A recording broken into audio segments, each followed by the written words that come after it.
Lengangnya penjagaan di Lembaga Pemasyarakatan Kelas IIB Sorong, Papua Barat Daya mengakibatkan 53 narapidana kabur pada Minggu 7 Januari 2024. Puluhan tahanan ini kabur usai ibadah minggu bersamaan adanya bunyi petasan. Usai ibadah, sejumlah tahanan mulai merangsek ke arah petugas di depan pintu utama akses masuk keluar lapas.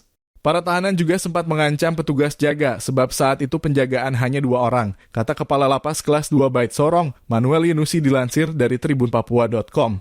Menurutnya jumlah tahanan yang kabur awalnya terdata 50 tahanan, namun setelah dicek ulang menjadi 53 orang. Dari jumlah tersebut, 6 orang tahanan berhasil ditangkap lagi. Kalau soal perencanaan kami tidak tahu, namun mungkin internal mereka kemungkinan sudah begitu, ujar Manuel Yunusi. Hingga kini pihaknya telah berkoordinasi dengan pihak kepolisian dan lainnya agar ikut mengejar para tahanan tersebut. Sebelumnya, Kabak Ops Polresta Sorong Kota Kompol Indra Gunawan kepada awak media menyebut pihaknya menerjunkan tim Resmob dan Buser memburu para tahanan lainnya. Anggota kami sebar di berbagai titik mulai dari Resmob, Buser termasuk Satres Narkoba Polresta Sorong Kota, katanya. Ia menambahkan tahanan yang kabur diantaranya kasus narkoba dan beberapa lainnya.